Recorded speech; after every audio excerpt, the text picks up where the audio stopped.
Hi guys, this is just a little introductory video to give you some background information and theory on pranayama for those of you who might want to join our Saturday sessions at 6:30 a.m. before the Mysore practice. So in this video, I just want to cover some of the basic principles of pranayama. First of all, what is it? So prana, you may know, or maybe this is new to you, prana is the living energy in all things. So it is what animates anything that exists. It's what breathes life into all of us. It's like the universal life energy that exists pretty much everywhere in existence. And so pranayama is the control of this prana, bringing awareness to this prana within us and guiding it and learning how to become aware of it through breathing techniques. So there are three ways that we absorb prana into our bodies. The first one is just by absorbing it through the universe, because it's always there. We're kind of always exchanging prana. It's being exchanged with each other. You can even feel it when you feel someone else's energy. You're exchanging prana. You're giving some of your prana to them, and they're giving some of their prana to you. The second way is through the food that we eat and the water that we drink. They also carry prana. When we ingest the food and the water, we also ingest the prana that it carries. And the third way, which is what we'll be studying, is through the breath. So through these breathing techniques, what happens is, well, physically, of course, we're building capacity within the lungs and the respiratory system. We're strengthening the respiratory system, which right now is quite an important and helpful thing to do.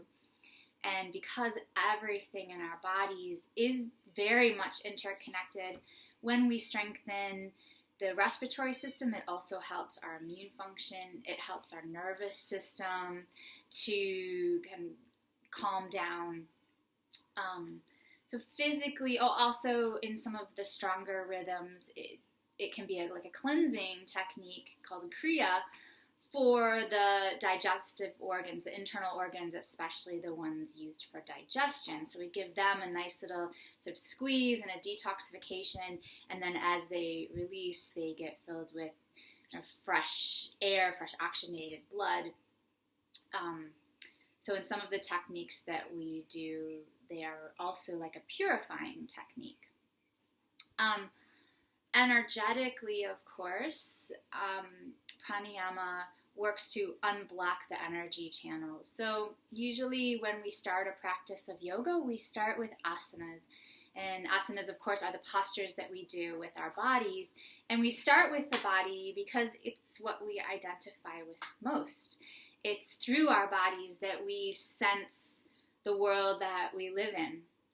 And it's kind of the easiest thing for us to start with, because it's obvious. It's like our bodies are here, we feel them, we see them, we can touch them. And then once we get a little more comfortable with asana, then we start to work on kind of more subtle levels. And you may already notice this in your asana practice, that something happens energetically. There's like an energetic transformation that occurs when you do certain poses. It could just be sort of like a burst of energy. I get it in Parivrita Trikonasana every time. It's like this huge sort of like opening with the twist, and it's just like a big, from my heart space, it just goes every time in Parivrita Trikonasana. So you may have a pose like that where you just feel like, wow, there's something more going on here than just, like muscular and skeletal movement.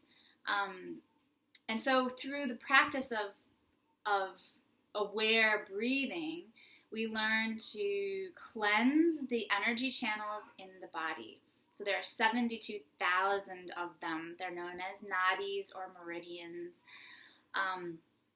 We won't learn all of them, But it's just important to know that there are about 72,000, and they extend out from the body. So it's not just in your body, but they extend outward, kind of surrounding your body in what's often known as your aura. There's 3 main energy channels that we'll be kind of talking about in our practice. The first one is this here, this straight line that runs pretty much parallel to the spine, like through the center of the body, more or less. That's called Sushumna Nadi, and it's kind of like the mother of all nadis. For most of us, prana doesn't travel yet through Sushumna Nadi. So through the practice of yoga and pranayama, we work to awaken what's called Kundalini, which is located down here, like at the base of this nadi, down here at Muladhara chakra. And through our practice, we may have moments where prana does start to travel through here. It's a very distinct sensation, which we may do a workshop or something describing Kundalini. It's a whole other kind of aspect of yoga. What we're going to be more concerned with in our practice are these dotted lines here. So these are 2 nadis. They actually are connected to the nostrils. So we have Ida Nadi, which is the left side nostril, and that corresponds to the right hemisphere of the brain. And this side of the brain is known as the kind of the moon channel, the cooling channel. It kind of helps it governs the cool temperament of ourselves and physically the cooling temperature. It's also associated with creativity. It's a bit more feminine, so it's usually associated with yin, Shakti, with the Shakti side of ourselves. And that kind of travels from the left side of the body. It has this double helix formation along with the right side, which is the Pingala Nadi, which governs the left hemisphere of the brain, which is the sun channel. So that one deals with heat, like a temperature type of heat, and also a temperament heat. So if we work with these 2, the sun and the moon channel, we learn to balance those things within ourselves. Also, Pingala Nadi is associated with a bit more of the intellectual side of our brain, the figuring things out. A good analogy would be, say, if you were looking up at the sky at night and you saw all of the stars and the constellations, the Pingala side, that analytical side would be, figuring it all out. And because of the seasons, the Earth is tilted in a certain direction, and so we can see such and such constellation and such stars, and it's figuring everything out up there. Whereas the other side, the Ida side, would be just gazing up at the sky, thinking, oh wow, that's really beautiful, what a magnificent miracle. So we learn to balance those 2 aspects of ourselves through the practice, especially of alternate nostril breathing in pranayama. And you'll notice that this whole system here of the spiraling is a bit like a double helix, so it's very similar to a DNA molecule. It's also very similar to the symbol that they use in medicine, with the stripy pole with the double helix that swerves up the pole. And where these 2 nadis intersect, that's called a chakra. So there are 6 major chakras, arguably 7. Some people consider Sahasrara chakra a chakra, others don't. But where those nadis intersect, that's called a chakra, which is kind of like a vortex of where prana meets. It's known to be spinning. Of course, you can't see this. This is all happening energetically. That's why it's so subtle. You can start to fine-tune your awareness through the practice of pranayama to be able to feel this movement of energy through the body. We'll talk a little bit more about the chakras in the actual techniques that we do, but they also, like how we start with our bodies, because they're the easiest to identify with, kind of the most dense thing that we can associate with ourselves. It's the same with the chakras. So they kind of go from the densest, energetically densest. It's not a bad thing. It just means it's a little kind of more condensed energy here toward the bottom of the body, toward the lower part of the body. And as we rise up, it becomes more and more subtle, more and more sort of ethereal as we travel up through Sushumna Nadi, through the chakras. So Sahasrara chakra is often associated with our highest self, the 1,000-petaled lotus. We can talk a bit more about that later. So energetically, this is what's happening with pranayama.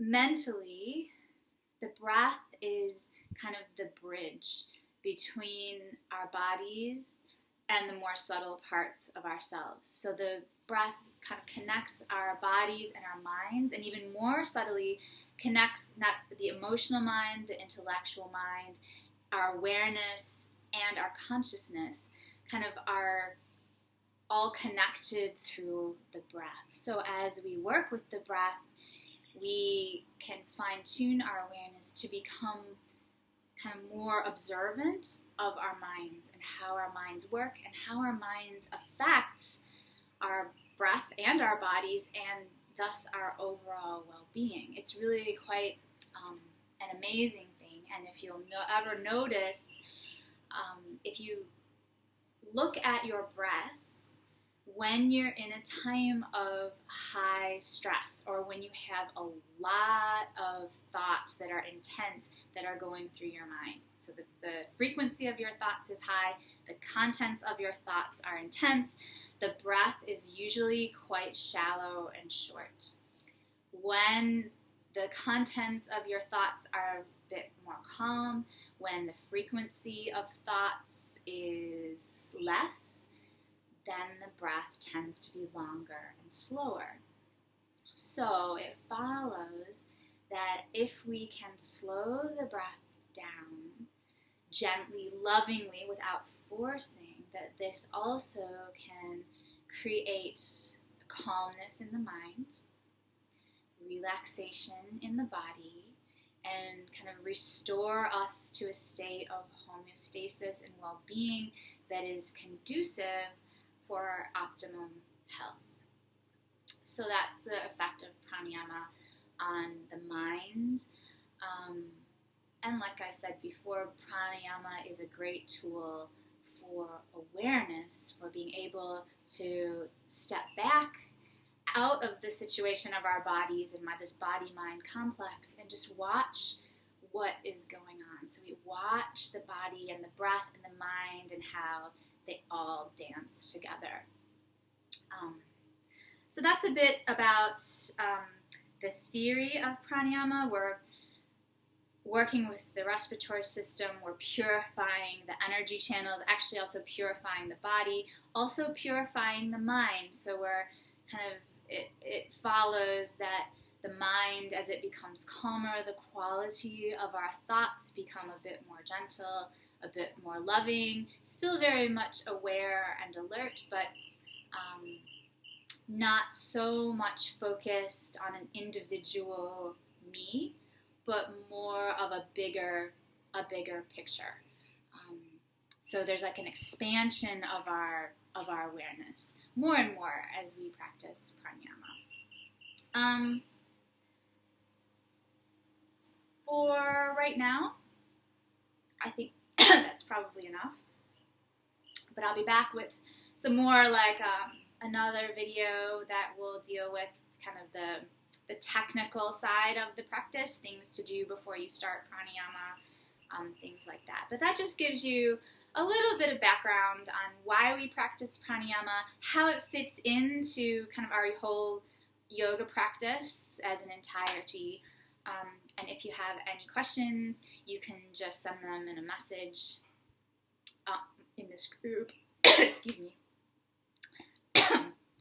Allison probably also is able to answer questions for you as well. Thanks, everyone, and I will see you again soon for some breathing practice.